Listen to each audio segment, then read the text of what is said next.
Bonjour, je suis donc Anne Deleur-Cabarrus, présidente de la société Institut Caméane, qui a repris la marque Arc-en-Ciel de cosmétiques il y a 13 ans, pour la redéployer en France et à l'international.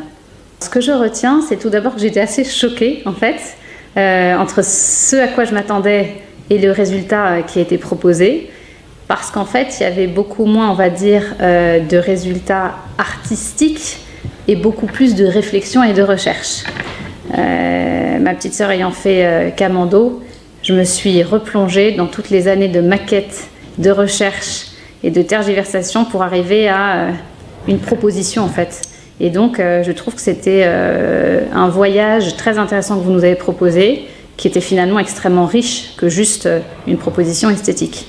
Donc j'en retiens, on va dire, une grande richesse de propositions, inégales c'est vrai, mais avec énormément de propositions diverses et de contenu, avec beaucoup de réflexion de la part des étudiants. Moi, ce que je retiens, c'est qu'il y a une très forte appréhension, c'est qu'il y a beaucoup, il y a un côté sombre qui apparaît plus sombre que le côté lumineux, mais il y a un côté extrêmement lumineux, et il y a cette image, cette belle proposition que je garde en mémoire, qui est celle des fleurs et d'une personne extrêmement souriante. Et là, je trouve qu'il y a une proposition qui est extrêmement gaie et qui, moi, correspond bien à l'univers du maquillage arc-en-ciel aussi, ce que j'essaye d'exporter en termes de propositions créatives en France et à l'international. Il y avait énormément de légèreté, de fraîcheur. Sinon, sur le reste, je sens qu'il faut prendre en considération aussi dans nous, notre quotidien et notre communication, ces attentes et ces appréhensions de la part des étudiants et de la jeunesse, qui sont extrêmement bien formulées. Voilà, sur notamment Carotide, qui était dans les top 5 qu'on a choisi avec le jury.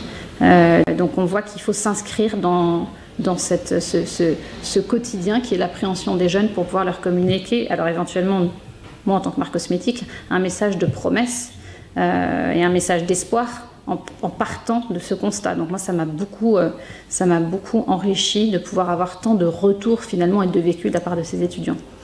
Je pense qu'il faut le prendre comme un travail vraiment conceptuel. Et donc du coup, il ne faut pas en attendre immédiatement un résultat, c'est sûr. C'est de la réflexion et c'est un échange de réflexion entre les étudiants et le corps du jury. En ça, je pense que c'est très intéressant d'avoir ce schéma de concours. Donc moi, je pense que c'est extrêmement riche. Il peut y avoir d'autres concours ensuite qui sont de faire une communication pour une marque de cosmétiques, mais là, c'était pas le sujet. Donc en ça, je trouve qu'il est extrêmement justement trouvé ce concours. Donc je pense qu'il peut être extrêmement pérenne.